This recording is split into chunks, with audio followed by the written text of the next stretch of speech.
Na na na na na na na na Batwoman. That's right, because your geek history lesson on Kate Cain, Batwoman, is now in session.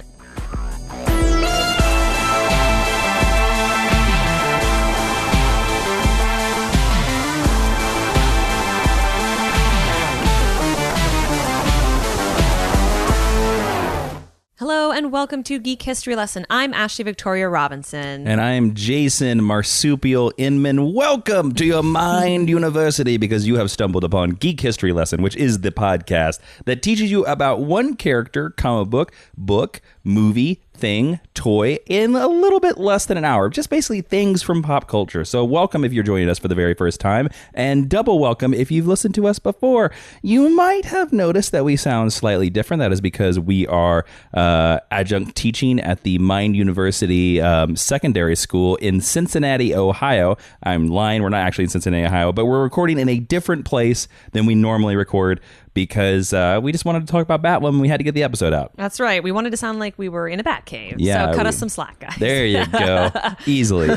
So we're talking about Batwoman because, of course, she has now been announced as the big character of the CW crossover coming in the fall. And her Rebirth series just wrapped up. Yes. So we're going to talk all about Batwoman. And, I assume we're going to be talking about the multiple Batwoman, or are we focusing on one? Oh, we are. We'll have mostly a focus on a singular one, but we will get into most of them. But really quick before we start, I just want to say that this episode has a number of TAs. Oh, good God. She's a well-requested character. So shout out to Joe Dalton, Dale Denton, Nena Torre, Starstruck as Coffee. Pretty sure I nailed that one. You're starstruck by their name? Night Eagle 78, Cam Senses, and Melanie Millington. Thank you so much for requesting this over the years. We finally got to Batwoman. Melanie Millington, I would believe, as an alter ego of Batwoman. Yes. Sounds like a superhero name. They love some alliteration. Feel free. There. Somebody in your future product, use the name Melanie Milton. That's a great superhero name. Melanie with an H. Yeah. So Melanie, maybe she's French. Melanie Milton. Millington. Yeah, okay. There you go.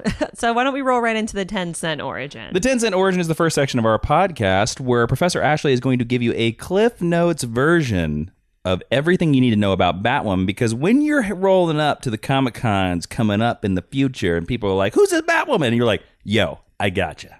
That's right. So Catherine Kane, as she is known, full names being either Catherine Kathy Webb Kane or Catherine Kate Rebecca Kane, a.k.a. Headmistress, a.k.a. Katrina Luca Netz, is a DC Comics character who was originally created by Edmund Hamilton and Sheldon Moldoff, first appeared as Batwoman in Detective Comics number 233 in July of 1956, and first appeared as Kate Cain, who was the contemporary Batwoman, in 52, number 7 from August of 2006. Oh yeah, Jason, we're going to get our 52 on.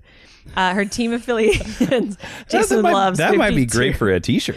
Get our 52 We're going to get our 52 on. There you go.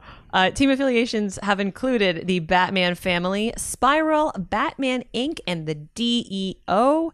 And her abilities include being a skilled martial artist, a skilled detective, a high tech weapon proficiency, and a really mean dad. And those are all of your 10-cent origin pieces. Woo! So let's roll right into the next section of our podcast, which is the Meet Cute. Jason, can you tell us what the Meet Cute is? The Meet Cute is a term from romantic comedies where we say how we met the characters. In romantic comedies, they say how the characters meet cuted is an important part of the movie. Well, it's an important part where you meet the fictional characters. Ashley, where'd you first meet Batwoman? Let's go. I actually have no idea where I first met Batwoman. I'm going to give you an F- in meet cutes right now. So. She's not in Batman the Animated Series, so I have... Which is your standard defense. No idea. I did read the Greg Rucka and J.H. Williams Batwoman series maybe 3 years ago on your recommendation. It's good. And that was certainly the first time that I actually intentionally went into exploring the character. Okay. But I don't have a very strong memory about when I first heard of her. And that might be due to the fact that there's 100,000 members of the Bat family.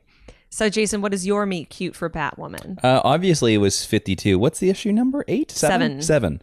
52, number 7. She's actually on the cover. Ooh. And I remember them making kind of a deal about her popping up in that series. Fun fact, I actually have more memories of her because they made an action figure of her. Mm-hmm. And there is a series of 52 action figures. They are great. and she is one of the action figures, which I always thought was really cool. So like, it's weird that that's my biggest like meet cute. I think I met her more through the actions figure than I did the series. She's barely in 52. Like they just kind of introduce her and then they forget about her. Almost. Yeah. But she is sort of in 52 more as her alter ego than she is as Batwoman. She's in there as Kate Cain a lot because 52 is about help me out with her name, Renee Montoya. Yeah. Yes, AKA the Question at the time. Yes. Who, spoiler alert, dates Kate. Yes, for a minute. exactly. They are former lovers, so that is the reason why Kate is in that series. So that's how I met her. Cool. Yeah, All she right. flirts around with Nightwing. Nightwing makes some jokes about like, redheads. Yeah, Nightwing actually does that a couple different times. Almost every time he encounters Kate because she is created right before a major reboot happens, which we'll get into a little bit more. Yeah. Every time he kind of meets her again for the first time, including in the Grayson series, he hits on her and is like, I love me some redheads. She's also created almost right before the death of Bruce Wayne. Yes. And when Dick encounters her as Batman, they have an exchange as well. Yes, they do. So she's in a pretty important Batman and Robin Reborn storyline. We're going to talk about that, actually. Cool. All right. So we're going to move into the History 101, correct? Yes. The main section of our podcast where Professor Ashley is going to tell you all about the womans and all about the bats. So I have a tiny baby caveat that Jason... You always have caveats. I know. That's all good. I'm a complicated woman. Just like Batwoman. Yes. Which I appreciate both. That Jason already alluded to, but there are two distinct women who have taken up the Batwoman mantle, and they're both pretty important, so we are going to talk about them both. Great. I love the original one. Do you? I do. Okay, well then hopefully you can convince me why I should love her. Sure. However, the focus is going to be more on Kate Cain, who is the second/current Batwoman. Sure. So, listeners, cast your minds all the way back to 1954. Cast your minds! Thank you, Dr. Strange. You're welcome. I have no idea what was going on in 1954, except this real jerk named Dr. Frederick Wortham wrote this totally awesome book called Seduction of the Innocent about how comic books were turning boys into homosexuals. Have you ever read that before? Let me say one more thing. Sure. So he focuses a lot and attacks the relationship between Batman and Robin, holding it up as an example of homosexuality. I've read excerpts of it. I recently listened to a podcast where they talked a lot about how he's a quack and how this book is full of lies. He's crazy. Yes. Because in reality, he's a total maniac. What he did was he went into a hospital, a section of a hospital that was specifically designed to rehab homosexual boys. Everyone he was talking to was already gay. Yeah. And a lot of the names of the boys, so like there'll be a boy interviewed for several pages in the book named Joe or Fred or another 1950s name. They're all amalgams of many boys and many interviews that he did. And the Batman and Robin thing is only taken from one interview where the boy was like, oh, I like comics, and that's how I knew I was gay because I had a crush on Batman and Robin. And he turned that into one of the big theses of his books. And that makes me so livid that this doctor with no ethics basically forced the creation of the comics code and changed comics forever because he just decided to take liberties with his experiment. This, I've read it because I had to for research, and you basically nailed it. Like, you nailed it right on the head. He is a crazy man. He was lying about a bunch of stuff. The craziest thing about it is that this book is distinctly responsible for the DC Comics Silver Age because DC Comics, after the Comics Code was created in the 1950s and this book and all the accusations of Batman and Robin possibly being homosexual, they decided to stop making their comics be about fist fights. Yeah. So the comics become Too about much physical contact in them fist fights. Exactly. That is exactly right. I They know. decided to go away from violence because of this book, this section, Seduction of the Innocent, excuse me. And so this leads to the thing that everybody makes fun of DC for, the goofy Silver Age stories. Yeah. This book is 100% responsible for Lionhead Superman. This book is responsible for Rainbow Batman. This book is Rainbow Batman, who has since become a gay icon. who has become a gay guy, and rightly so, and looks great, by the way, in those pants. But yeah, like, this book changes everything in comic books, and I'm sorry that we turned the Batwoman episode into the Seduction of the Innocent Geek History lesson. Last thing I want to say about Seduction of the Innocent is you can find it online very easily. I think you can read it for free online. You can, but to get a hard copy, because it's been out of, I thought about buying it on a lark dear Lord, as a no. Robin fan, to get a hard copy it's a very expensive undertaking, which I think is sort of an interesting fact. It's kind of like it's almost at the same point. We know it's so outdated now that it would be like buying Galileo's treatises on the universe. We know that look, like I love Galileo and he did some great things for space, but he was way off. Right, or like the Dr. Spock book on parenting. Exactly. Which everyone's like, no. So this book made such a splash and put DC Comics into such a panic that in the Silver Age, they create Kate Cain to be Batwoman, and to introduce the idea of the Batman family for the first time and, quote, straighten things up a little bit. This also, by the way, is kind of connected. Sorry to interrupt you. Kind of connected. Aunt Harriet on the Batman 66 series was also created to answer this as well. For the same reason. And her creation was also partially inspired by the success of the Superman family that previously to this had been introduced in the Superman franchise. In her first appearance, Kate Cain is basically Lady Batman, and she wants to prove that anything he can do, she can do better. She says, and I quote, "There's only one Batman. That's been said many times and has always been true, for no other man has ever rivaled Batman as a champion of the law, nor matched his superb acrobatic skills, his scientific keenness, not a real word, his mastery of disguise and detective skill. But now, in one suspenseful surprise after another, Batman finds he has a great rival in the mysterious and glamorous girl, ... the Batwoman." That's how she was first introduced. That is her first introduction? Mm-hmm. And despite the fact that Catwoman had existed since the very first appearance of Batman, Batwoman was set up to be a romantic interest for him. Because again, you gotta straighten things up a little bit. Like many female comic book characters to this very day, almost all of her tools are highly gendered. She doesn't just have knockout gas. She has a hairspray can that can shoot knockout gas. And her utility belt includes tools like lipsticks, makeup compacts, hairnets, and charm bracelets that are all disguised as more crime-proficient weaponry. And then when Julie Schwartz, a legendary editor, took over editing duties of Batman in the 1960s, he wanted to take the book in a new and darker direction and did not consider Kate Cain or her niece Betty Cain, who was the original Batgirl, and we talked a little bit about in our Barbara episode. He didn't consider them to be simpatico with that version, so he basically got rid of them because he didn't like them. Detective Comics relaunched in 1964. Kathy was out, and Barbara Gordon was in. Now, Jason. Yes, I want to ask you something. Please ask away. When Barbara Gordon was first introduced, there was a big discussion about whether she should be Batwoman or Batgirl.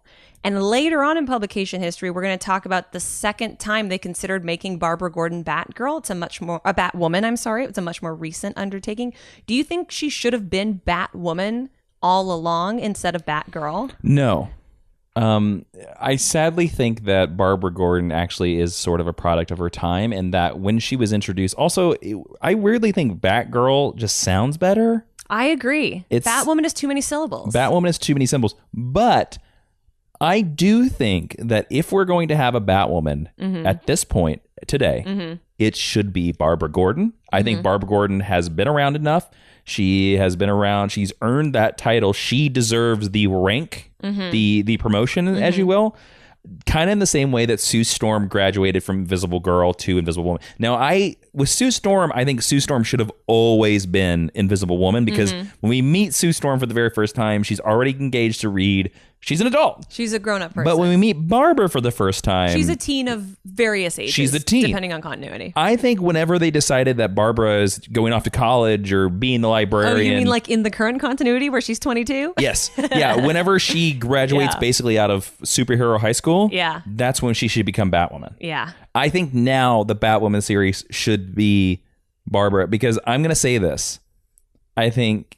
modern Kate Cain is a cool looking design, but no creator besides Greg Rucka has ever made me care for her. For Kate Cain. Kate Cain. Yes, excuse me. Did I call her Kathy? You did. Yeah, Kathy's Don't original. worry, that happens a lot, including in continuity. Yep. And we'll get to that. Kathy's more interesting. You think? Yes. But let's talk about Barbara. Thanks to Grant Morrison. A little bit more. Yeah. We'll get to that as well. Okay. So even though Babs is almost immediately more popular than Kathy or Betty had ever been, she just has a cooler costume. She's just a she's a more well-rounded character Yeah. from her introduction, and Batgirl doesn't have a great intro issue. No. I've read it. She pretty has a bad. bat purse, though. There were several fan-led letter-writing campaigns asking for Batwoman to be brought out of retirement starting in the Silver Age, as early as the 1960s. A series called Batman Family debuted a little while later in 1975, and in issue 10, which didn't come out until 1979, Batwoman came out of retirement as, quote, Batgirl's guest heroine, unquote, and together they fight Killer Moth and Cavalier, only to have Kathy Kane killed a couple issues later in Detective Comics number 485 from August of 1979 by Bronze Tiger, who was working with the League of Assassins at the time. Fun fact, this issue was edited and mandated by Denny O'Neil, another legendary Batman legendary creator. Batman editor and creator and writer. Like many Silver Age characters that eventually went out of vogue, a version of this Batwoman pops up on Earth 2 in The Brave and the Bold 182, which came out in January of 1982, ironically enough. Although she had retired from crime fighting, and she was a little bit more of like a mentor personality. Kathy Kane, the original Batwoman, is not restored to temporary comics until Grant Morrison gets his hands on her in Batman Incorporated number 4, where she's featured in a series of flashbacks. Now, Jason, I know you're a huge fan of this. If you want to jump in at any time, please feel free. Well, Ashley, I thought that she should be part of the canon. Oh, tell me why, Grant. She's the divider between Batman and Robin. I don't know if I'm doing a good Scottish. You're doing not bad, actually. They were brothers. Yeah.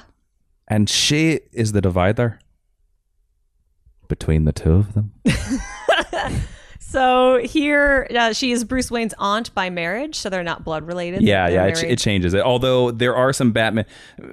Okay, originally it gets muddy depending on the story, whether they're blood relatives or marriage relatives. I think that they're not blood relatives in my head, even though the Kane family is part of the Wayne family and that all stuff like that. Now, Grant Morrison sort of, and if I'm going to step on your toes future in the lesson, I'm sorry. Grant Morrison sort of shows us these weird flashbacks where we see Batman and Batwoman getting married like they did in the comic books. Yes. And it's all based around Dick Grayson's jealousy. Now, the coolest thing about that is that I think in my head that Batwoman is Batman's first serious relationship that doesn't turn out right. We all have that relationship. We all have that relationship where we're like, oh my God. And then think about it from Batman. And she's older than him. But which also I think is a cool parallel, because in my head canon, Barbara's always older than Dick. So it's like, oh, they kind of both went for an older woman. I think Barbara's a year older than Dick. At least, yeah. I don't like to stretch the age difference between them more than that. But if he's 16, she's 17. So I think that Kathy Kane is the romanticized idea of Batman, especially if you look at her in the time period. Oh, that's cute. So that's a cute idea. If you look at her in the time period of the 1950s when she was introduced, like that was the time period of Batman. That dope yellow and red costume. Well, yeah, and it's all about like crime fighting's cool, and we're gonna punch Killing Moth, and let's do a dance, the Batusi, do do do do do do, and then he loses her. And he gets serious. Yes. Interesting. And it's time to travel the world. It's time to meet Talia al Ghul. Oh, maybe I'll sleep with her. I'm going to fight her dad with a shirt off in the desert. And then I'm going to get... And the hairiest chest on earth. But then I can't be with her. So I'm going to get even angrier in the 80s. And I'm going to throw some bricks at some people. And I'm going to get so angry, then Bane's going to break my back. And I get a little bit happier. Oh, okay, what's going on here? Oh, no, I'm being accused for murder. Angry. And then I reveal myself to Catwoman.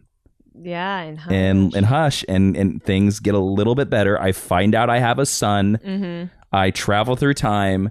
I go through everything out. And then at the very end, I find out that my first love, the serious relationship, has been secretly protecting me from the outside this entire time. Yes. Which is the nice little twist that Grant Morrison introduces, that Kathy Kane founded Spiral. Right. So, in the Grant Morrison stories, they do fight crime together. They eventually become lovers. Then she's quote unquote killed. Yeah. And while she is quote unquote killed, she is protecting Bruce and founding Spiral. Yeah, she fakes her death. It's really funny because while she's working with Spiral, she's supposed to be working to uncover the identity of Batman. That's kind of her big ruse. Yeah.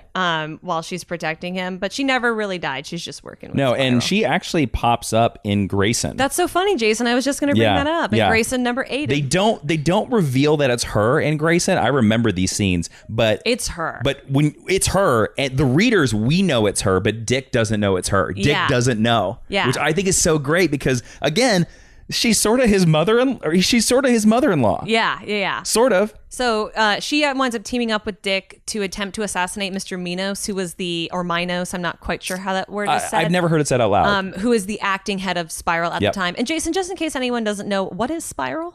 Spiral is just kind of an evil organization, spy organization in the DC universe.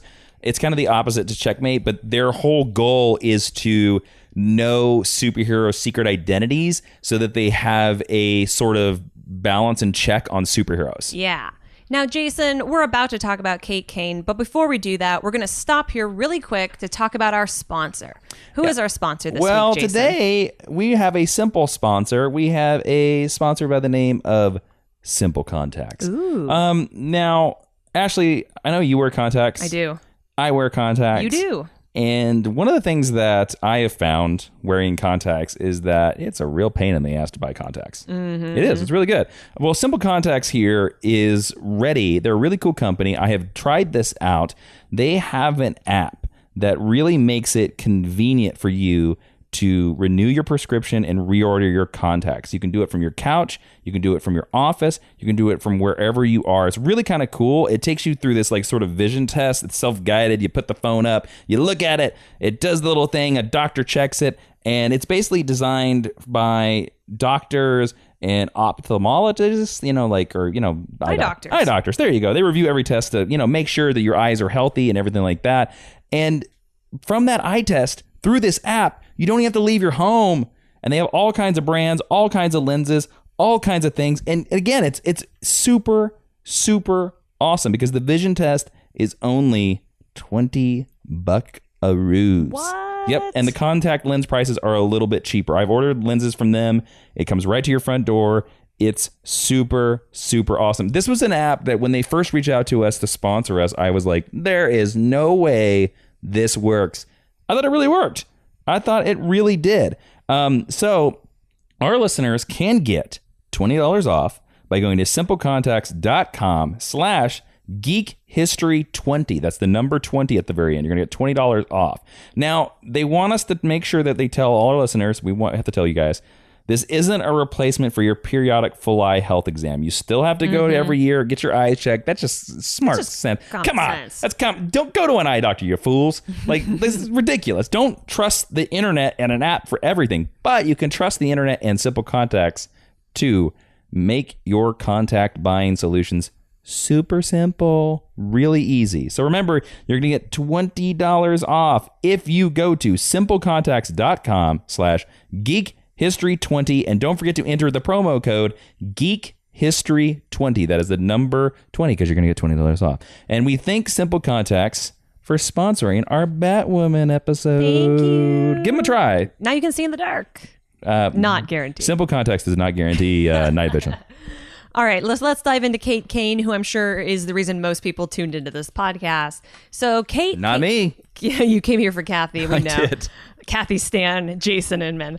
Kate Cain spins right out of a little DC event in 2005 called Infinite Crisis. Because right after that, 52 spins out of this. And 52 is kind of where she makes her big-timey debut. Now, Jason, real quick, what is Infinite Crisis and how does it lead to 52? Infinite Crisis has 3 characters from Crisis on Infinite Earths, a previous event where he talked about the Anti-Monitor wanted to eat the universe. And he did. And he only left one universe around because he got full. Infinite Crisis is where 3 characters left over from that event decide that they don't like the DC universe, so they punch reality a lot. They punch it, they punch it, they punch it, they break reality, and because of how they break reality, the entire universe, the entire DC multiverse comes back. We get a Superboy who decides that he's evil now, and he's a crazy person. He'll show up in Sinestro Corps later. And then we get one of DC Comics' best weekly comics, actually the best DC weekly comic of all time, 52, because Superman, Batman, and Wonder Woman were so bothered by all this punching of reality, they decided to take a year off, and the 52 miniseries tells about the lost year. There you go. And there were a couple new characters. Was that too complicated? Was that No, good? I thought that was wonderful. Cool, all right. Or new versions of characters introduced in 52, Yes. including Batwoman. So Kate Cain is created. She gets a fancy new Alex Ross designed costume. Is it designed by Alex Ross? That was actually intended to be Barbara Gordon's new costume for the series that was supposed to be written by Paul Dini 7 years earlier, where Barbara Gordon was supposed to become Batwoman when Cassandra Cain became Batgirl. Although the series was canceled because DC didn't want to remove one of their few disabled heroes from continuity, although they would change their mind in the new 52. That's where that costume comes from. Can you imagine? Listeners, I'm going to apologize right now because you're going to hear a sound very quickly, and the sound is me face-palming like Captain Picard on Twitter. How...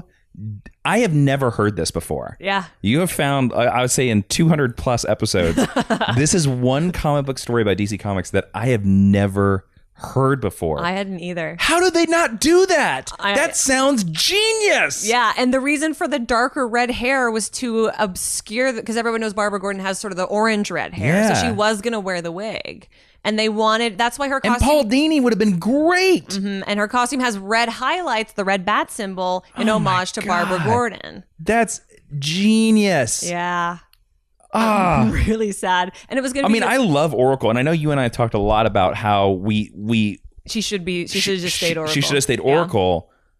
But you know what? Graduating her up to Batwoman while when we have a Batgirl... An amazing Batgirl in Cassandra Cain. Kind of makes me okay with them getting rid of Oracle. Well, also Barbara Gordon is one of... I'm sorry, it seems like a promotion for her. She's one of the only characters who hasn't really ever had a promotion. Like Dick became Robin, and then Nightwing, Batman. and then Batman. And Barbara's always been Batgirl. Batgirl. Now, our Oracle, there are definitely arguments to be made from, but it's a less logical progression, and it comes out of a place of pain as opposed to a place of growth. Oracle's more like what happened to Guy Gardner when he lost his Green Lantern ring. Guy Gardner became Warrior. He became this other character because he still wanted to be a superhero, and people like Guy Gardner. And then he became Green Lantern again. I mean, even Tim Drake gets to be Red Robin.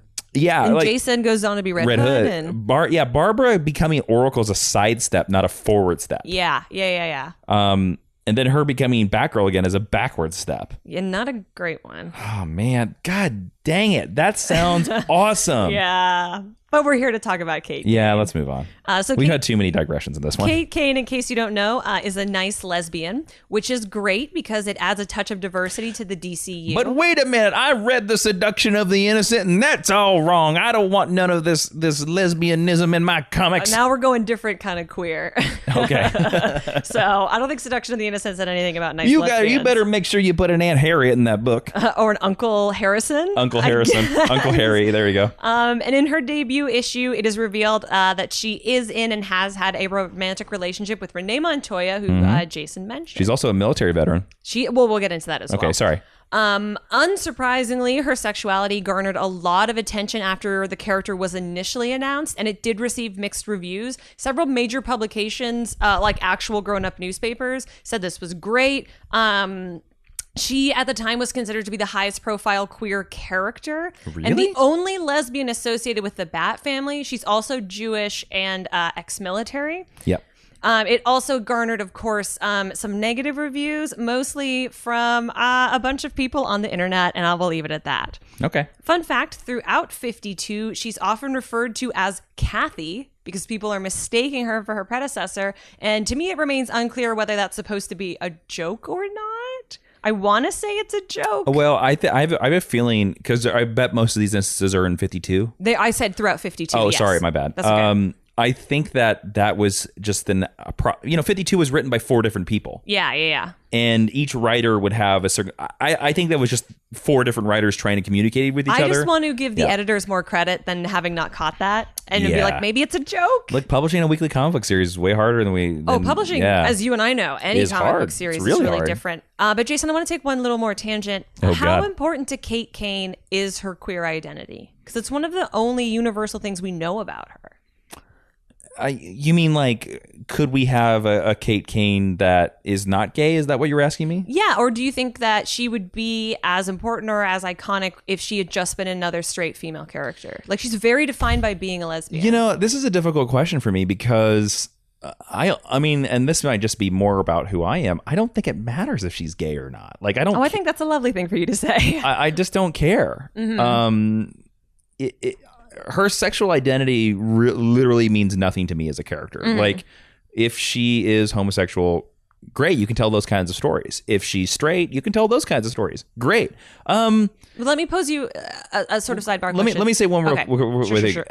I was going to say that I do think I don't like that she's basically defined by it. Yeah. That's the thing I don't like about it. Like, because she can do more stuff, and that might be a problem why I don't think there are many good Kate Cain stories. I really don't. Oh, well, let's talk about that in the discussion. Okay, sure. What were you going to ask me? I was going to say, do you think her creation would have garnered as much attention at the time if she weren't queer? No. And if we didn't know that she was not a queer at all. Character? 100% no. Nobody would have cared. Yeah. Nobody would have cared. And to be honest with you, that might have been one of the reasons why they created her. Sure. Was to get some publicity. I honestly don't know. I mean, which is as good a reason as any to create another member of the Bat family. Sure. I mean, I will say it's more interesting that she is a gay character that is a veteran because especially around 2007, 2006. Well, she's not a combat veteran. Yeah. Well, that's she's ex-military. Yes. That's because at the time women could not be in combat. Oh, I didn't know that. Yep. Yeah. That's at that time period. But her being a gay veteran in 2007, 6, whenever 52 comes out. Yeah. I think that's very interesting because that was not common back then. I don't know if it's really that common now. I would unfortunately in storytelling. I think it's much more common in real life. I mean, in real life, yes, it's plenty of comedy. Excuse me, my university students, but I'm just saying, like, in storytelling, I can't think of another gay military character. Is there another one out there? There's not one that comes to mind for me. If our listeners know of any, I'd love them to tweet us at GHL Podcast so we can educate ourselves. Please do. Okay, so let's talk a little bit more about who Kate Cain is exactly. So like Bruce Wayne, Kate Cain is a wealthy socialite with a long family legacy in Gotham City. Her father is ex-Colonel Jacob "Jake" Cain. Everyone in her family has a nickname, so strap in. Oh, good Lord. And he goes on to act as Batwoman's Alfred-type character, running Batwoman like a soldier. She is the cousin of Betty Cain, who's a minor Teen Titans character who takes on the identity of Flamebird. And she also has a stepmother named Catherine Cain, so that's not confusing at all. She was raised alongside her twin sister Elizabeth, who went by Beth. And when they turned 12, their father didn't return home on time one night, so their mother took them out to get dinner to cheer them up and distract them. And on their way, they were attacked by a bunch of pseudo-military bad guys and taken hostage. Their father learned of their kidnapping and tried to rescue them, but Kate's mother and twin sister were killed. Following that, looking for some direction in her life, Kate went on to attend West Point, where she flourishes, but she's asked to disavow and leave when it is discovered that she's having a romantic relationship with a fellow female student. Can I, you might be talking about this pretty quickly, but can I reveal what importance the Kane family is to the DC Comics universe? Oh, please, go ahead. Do you know? No. Remember Bruce Wayne has a mother named Martha? Martha Kane. That's her maiden name. Yeah, her maiden name is Kane. Yeah. So her and Martha is Kate's aunt. Yes. Her and Batman are cousins. Her aunt. Yeah, they're cousins. Yeah. I didn't have that note in there. Oh, I'm sorry. So I just wanted bringing that up. I just think that's a cool little detail. Yes. And if I remember right, and I could be completely wrong, it changes in different continuities.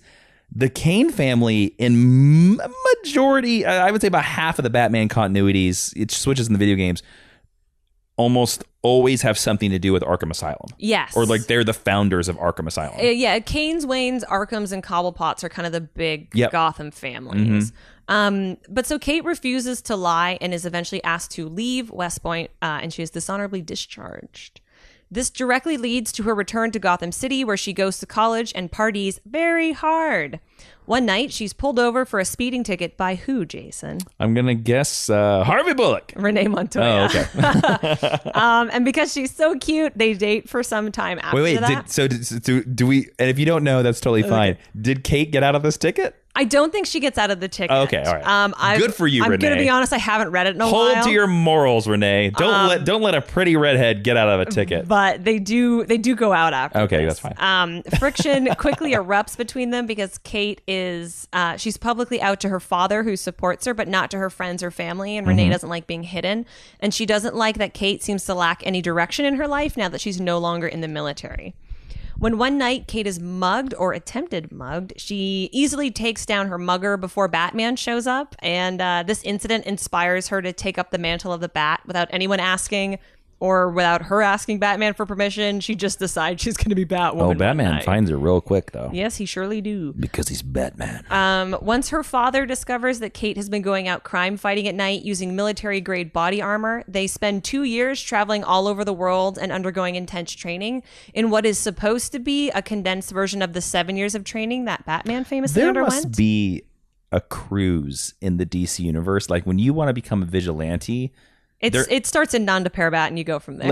Like there must be some sort of cruise that you pick up in Gotham City, then you go to all the ports and spend a year training, because every vigilante, you go to Santa Prisca. You go to Santa Prisca, you go to Nanda Parbat, you like go to Gateway City. Like what is the deal with this? It must be advertised. I bet the Wayne Foundation runs it. It probably is the thing too, where they all advertise themselves as the cruise that trains you to be Batman, but none of them are the real one. Yeah.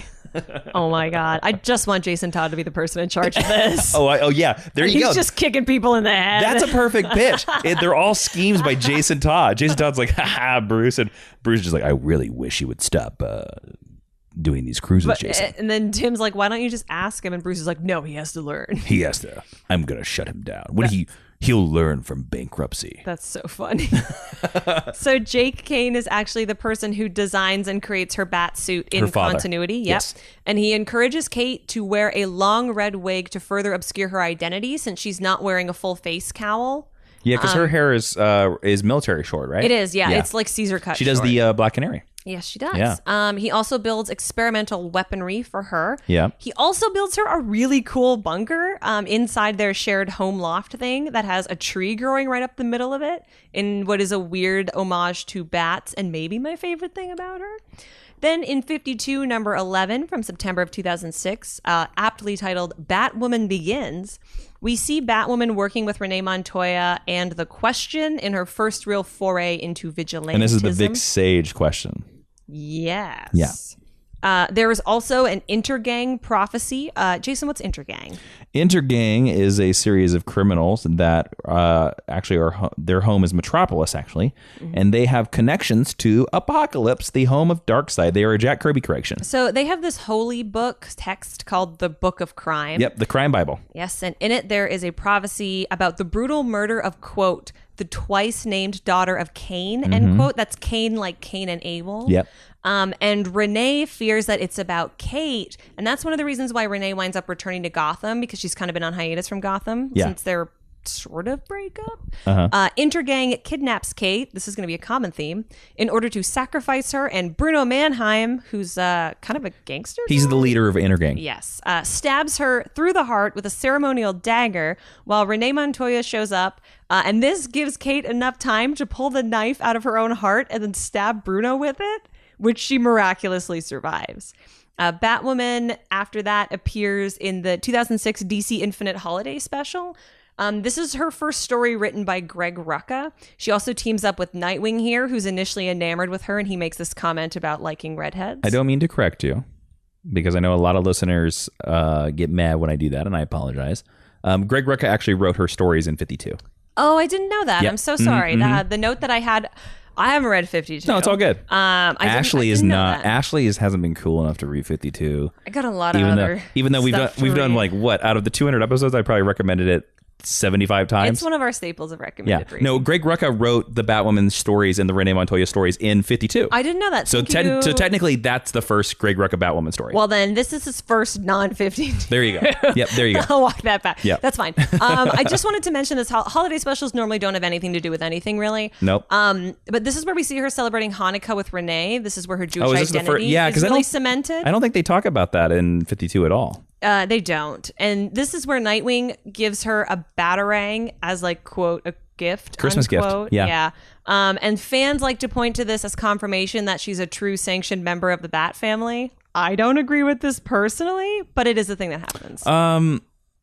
I have a hard time. I say yes to this. Accepting her as a member of the Bat family. I like Batwoman. She's an outsider, but she is a member. Just like I don't think spoilers should be, but that's another conversation. After that, she appears in Countdown, working with the Question yet again. Together, they take down... And this is Renee Montoya as the Question. Yes, girlfriend Question. Taking down Trickster and Pied Piper. In 2008, she joins the Justice League book by James Robinson, and became a lead character in Detective Comics from issues 854 to 863, written by Greg Rucka with art by J.H. Williams. Mm-hmm. If you don't know who J.H. Williams is... You're missing out. Take a second, click a new internet window open on your iPhone, and just look at him. He's visionary. His art. His designs are amazing. The Batgirl, the Batwoman run is amazing. Yeah, it's so beautiful. And just the way he lays out the panels is like... I don't know. Comics don't deserve him. He's very talented. You might, dear listener, you might know who he is if you've read Grant Morrison. Yes. Grant Morrison's Batman run, because J.H. Williams did like a 3-issue arc on it. He did the Black Glove arc. Oh, that's right. He's done a number of covers too, so you might recognize his covers. But I feel like he's not lauded as much as he deserves to be lauded. He's one of the best comic book artists of all time, and nobody knows who he is. Yeah. So do yourself a favor and learn who he is if you don't already. And then go read 52. Yes, sure. And I'll join you. This is also the time when everyone believes that Bruce Wayne is dead and Dick Grayson is acting as Batman. In this we're in Batman Reborn time. Yes. So in Detective Comics, where she's the lead, she begins a romance with Maggie Sawyer. So I guess she has a type, and that is cute cop ladies. And they meet at a Gotham Police Department ball. Do we want to explain who Maggie Sawyer is? Why don't you explain who Maggie Sawyer is? Maggie Sawyer is... We taught a lesson on Maggie Sawyer. Go listen to it. I know. Maggie Sawyer is the super awesome, one of my favorite Superman supporting characters of all time, who was the head of the Metropolis Science Crime Division, was basically the metahuman division. And Gotham Central, written by Greg Rucka, she transferred to Gotham. Yeah, maybe Greg just really likes her. And became one of these people. Well, Greg wrote Superman before he wrote these Batman runs. Oh, so well, that's probably why he likes her so much. She's blonde in the comics, but you may know her a Latina version of her from Supergirl. It doesn't matter. But yeah, she is one of the best DC supporting characters of all time. And pairing her up with Batwoman, initially I was against it, but it kind of works. It kind of works. And I want to say, I'm not going to talk in any depth about DC Bombshells, but their relationship is one of my favorite things in that series. Oh, they're together in DC Bombshells? The first panel of DC Bombshells is them together in bed. Oh, that's cool. And she is, she's a cop. Maggie's a cop, just like in the comics. And Kate is, she plays for the Gotham City Knights. She's a baseball player. Yeah, because it's DC Bombshells, in case you don't know, is an alternate history series. World War II. It's like, imagine all the superheroines of the DC universe in World War II. It's rad. And they're a huge part of it. So Gotham is infected with a new religion of crime, and Batwoman takes it upon herself to stop the spread of crime. As part of this Detective Comics run, her arch nemesis Alice was introduced. Kind of like Batman's Mad Hatter, even though they adamantly claim that they are not associated. She plays heavily into Alice in Wonderland tropes. She dresses in Alice-inspired lowly outfits and behaves like a watered-down version of Harley Quinn. It is revealed toward the end of their arc that Alice is actually Kate's twin sister, Elizabeth Kane, who didn't actually die when they were 12. Comic books love secret siblings. Yeah, I don't. I don't either. It is a well-tread trope. And it might not surprise you to learn that Alice was the new leader of the religion of crime that Batwoman had been hunting down at this time. And it's actually at the police department ball with Maggie that Kate first learns that Alice has kidnapped her father and intends to destroy Gotham through the use of a deadly airborne chemical spread from a hijacked plane in a very Joker-esque sequence, if you ask me. Alice is maybe thrown / maybe jumps out of the plane, and when Batwoman catches her, she then stabs her through the wrist so that Kate lets go of her, and she falls ? To her death in the Gotham River, because it's comics. No one dies. After this, Batwoman next shows up in Cry for Justice, which Jason loves. No. She's not really on the team. This was the Justice League team that the year prior at New York Comic Con, it was announced that she was going to be a main part of. That winds up not being the case. Justice League at the time is in a bit of disarray in a post-Bruce Wayne world. Hal Jordan is leading the JLA to Gotham to chase down Prometheus, who Arrow fans will recognize. And Kate can be seen following them kind of in the middle distance, standing on the rooftop. In the back matter for the 6th issue of Cry for Justice, James Robinson, the writer of the series, reveals that he actually intended Batwoman to be a full-time member of the team, but when the series was shortened to a mini-series rather than an ongoing, she got cut, which is kind of a bummer. I think she avoided a bullet. That series is not good. Not great, yeah. Nope. She later lets this JLA team know about a character named Dolores Winters, who's a supervillain I've truly never heard of, but does exist. I don't know who that is either. She dies mysteriously before she could be brought into custody. The JLA demands that she brings the body to them, but Kate blows them off because she is, quote, much too busy, unquote. And just like, doing what? I don't know, being a nice lesbian. Oh, I don't know. All right. Living in her tree fort. Oh, God. Yeah, she does have a tree fort. It's really cool. All right. After this, she gets kidnapped by cultists again who want to murder her just like the last time. And this is part of the Batman and Robin Blackest. Hey, Sal. Hey, Greg. Hey. We tried to murder this Batwoman character twice to satisfy the crime Bible. Yeah. Let's say we do it again. Sounds good. Okay, you think it'll work a third time? I definitely think it will. Okay. Meh. That's how gangsters talk. Hey, how them health benefits treating you? Ain't no gang giving you good health benefits over there, Sal? They're almost as good as the mook benefits you get. Yeah. Well, Mr. Freeze, he's a doctor, so he gives good benefits. He's not a doctor. He was a doctor. His name is Mister. He was look. That's his supervillain name. Before that, he was Dr. Victor Freeze. Can I just? You kind of sound like you're doing a gangster version of your Paul Blackthorne voice. Well, that's a little bit. Yeah. Why not? I'll just go with it, Sal. Yeah, I'm here for it. All right. Okay, cool. Cool. I'll see you at the next union meeting. Yep, bye. All right. Hope you survive to tomorrow. Yeah, good luck. Don't get punched in the spine by Batman. I make no promises. So this is the Batman and Robin Blackest Night tie-in story. She's kidnapped in time to be saved by Dick Grayson, working with Knight and Squire, who are like, what if Batman and Robin, but British though, who I really, really love. Kate had been sealed in a coffin and taken down to the last Lazarus pit on Earth, except not really. There's always more Lazarus pits.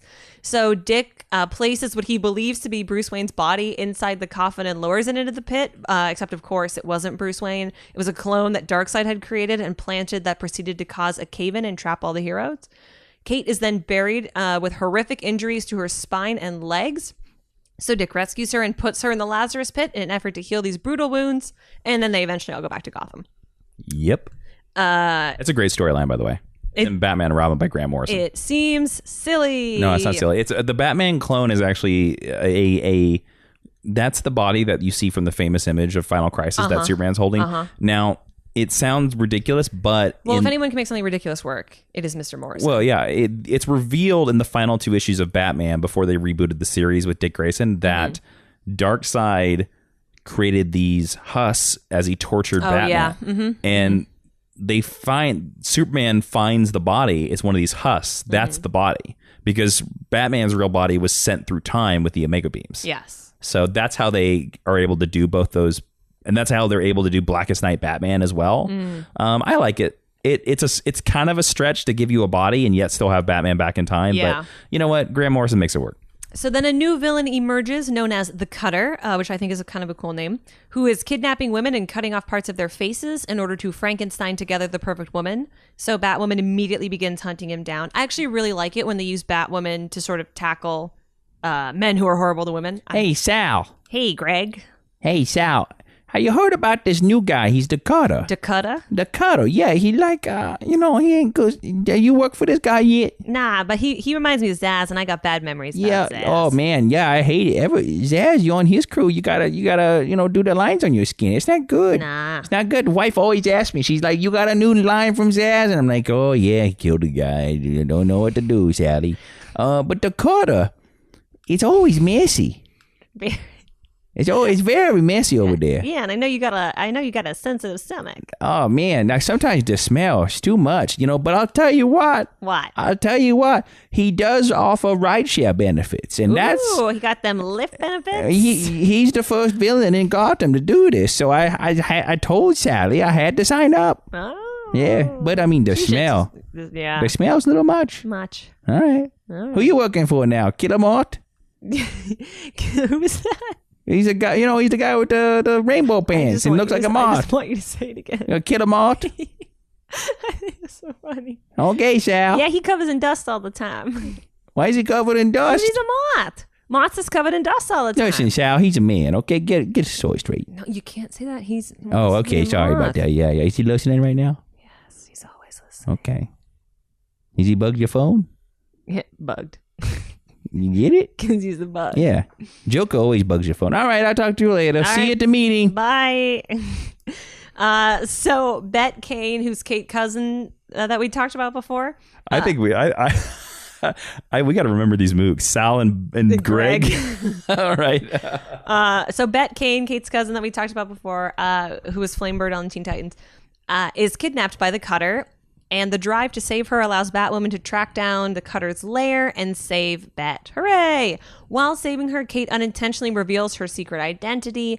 And during the same time period, Bet Kane has been working with the Teen Titans / Titans team. So she comes to Kate and wants to be her new partner.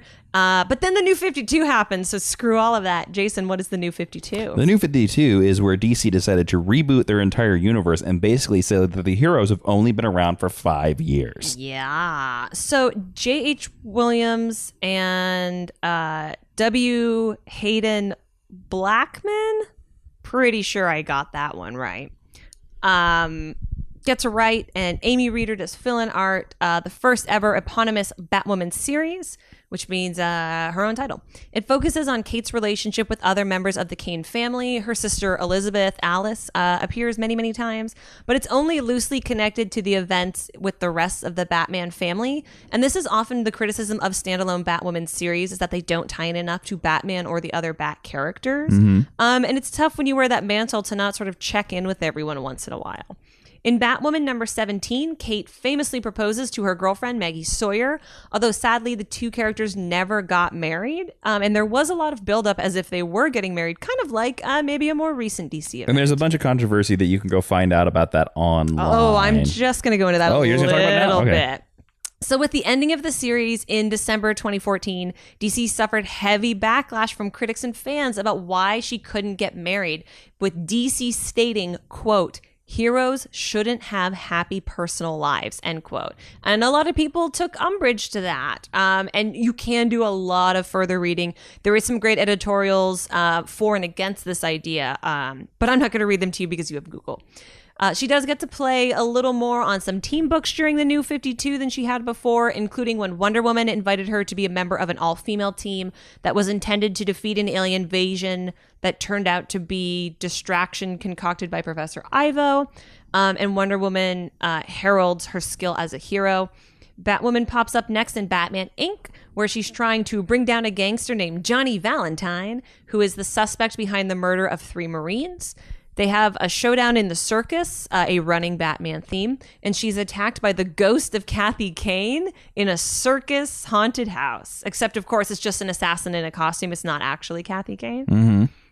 But fear not, fans. No book stays canceled for too long in the modern world of comics, because DC Rebirth very recently happened, and Batwoman is given an all-new eponymous series written by Marguerite Bennett, James Tynion IV, with art by Steve Epting and Ben Oliver.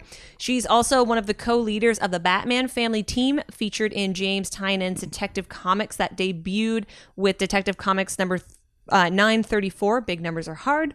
Here she uses her military training to whip a new team into shape to take back Gotham and shape it the way that Batman wants.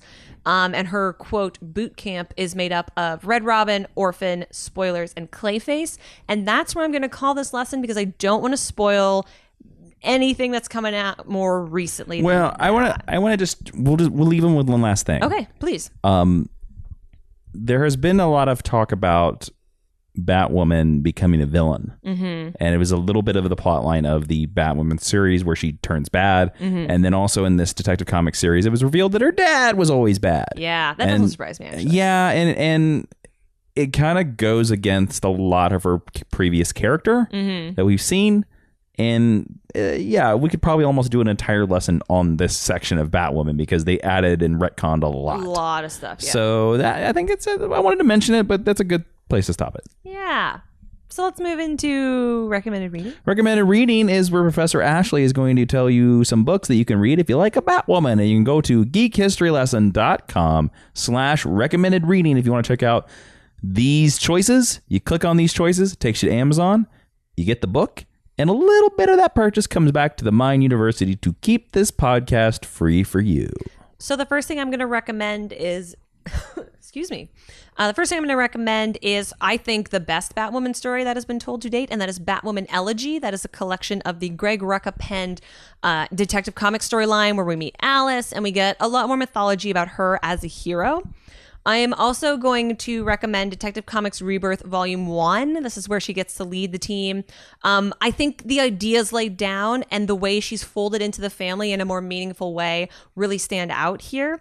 And the art is really, really good. And then lastly, I'm going to recommend DC Comics Bombshells Volume 1. I didn't talk a lot. Oh, Bombshells. Okay. I didn't talk a lot about this. And I didn't want to recommend 52 because we've recommended 52 probably 100 of the last 200 episodes. She's not a big part of 52. But Bombshell, she's one of the leads. It's a softer version of the character than you're going to get anywhere else, but it's the fullest exploration of any of her relationships in a healthy way. And I really liked what this series had to say about Kate Cain because she's softer here, and I thought it was sweet. So those are my recommendations. Cool. Discussion? Are we doing a discussion, Professor? You tell me. We can do a quick one. It's where we talk a lot. Discussion. So, Jason, we heard a lot about your love of Kathy Kane in the beginning. Yeah. Do you think that Kate Cain should be Batwoman, or should that identity have always stayed with Kathy? I think they should have just reintroduced Kathy. Yeah? Yeah.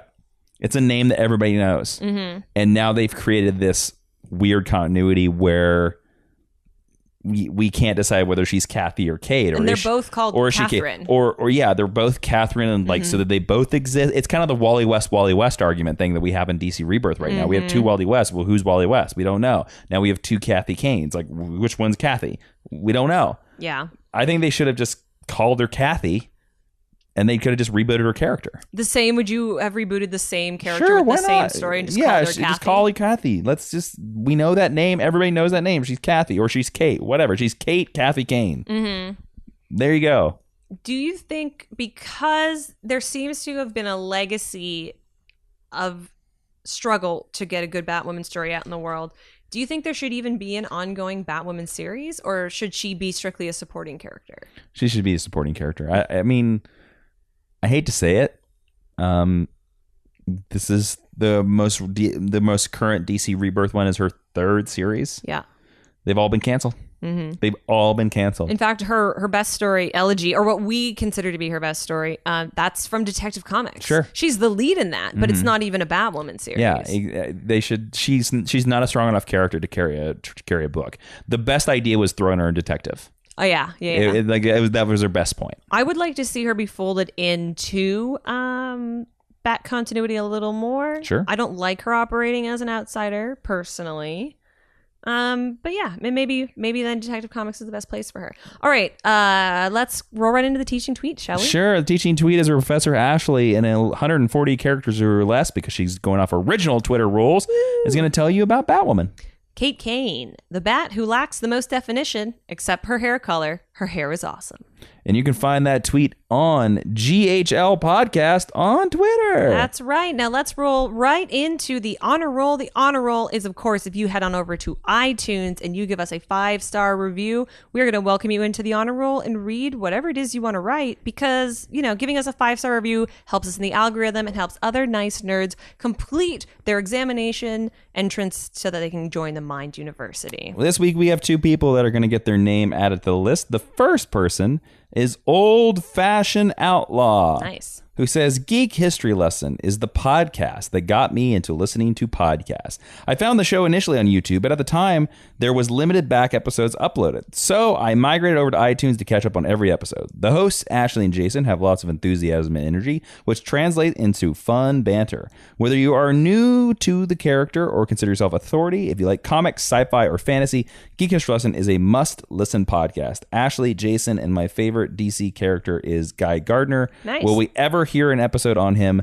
Hashtag stuck around every time. Yeah. So welcome to the honor list, Old Fashioned Outlaw. The other person that's going to join the honor roll is Amp the dog. We have a dog on the honor roll for the very first time. Oh, man. They said, I just started listening. 20 episodes in and it's great. Can't wait till the Godzilla lesson. Ooh. I think Amp the dog just wants to chase Godzilla.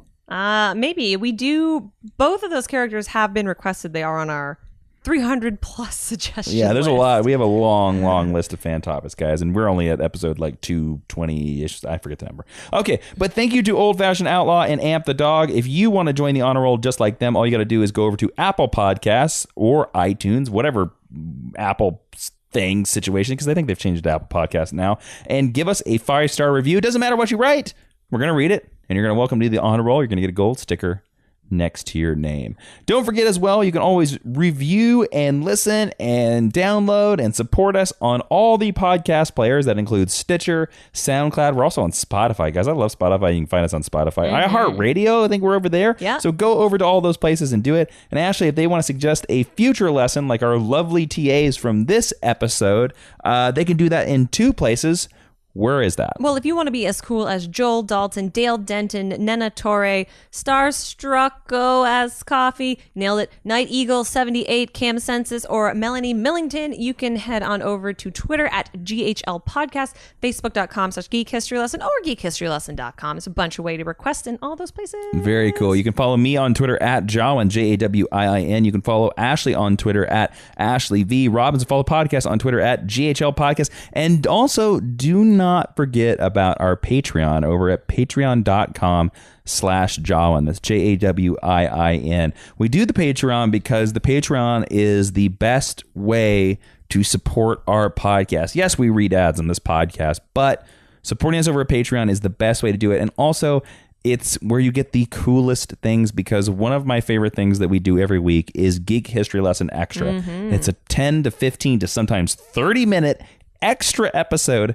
every single week that we do a Geek History Lesson episode, with some few exceptions here and there, where we talk more about the subject at hand. They're fun episodes. They're off the cuff. You can only hear them at patreon.com/Jawiin, Jawiin. Ashley, this week, what are we talking about on Geek History Lesson Extra? We are going to dive deep into theories about the Batwoman TV show that we know is announced for CW. What would we like to see there? Who should play the part? And whatever else comes to mind. Cool. So that's going to be a fun conversation that you can only hear over Patreon. We have lots of cool extra features over there, including an audio movie commentary fitting in with Batwoman, Batman Mask of the Phantasm, full movie commentary. So if you like this podcast and you love the research that we put into it and you love our fun banter, and if we've ever given you any kind of value, head on over to patreon.com/Jawiin, because I'll tell you what, if we had the ginormous amount of support over there, and we have a lot of support, and thank you to everybody that's over there.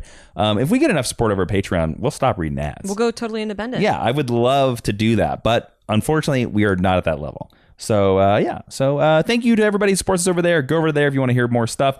I am Jason Marsupial Inman, closing out this Geek History Lesson.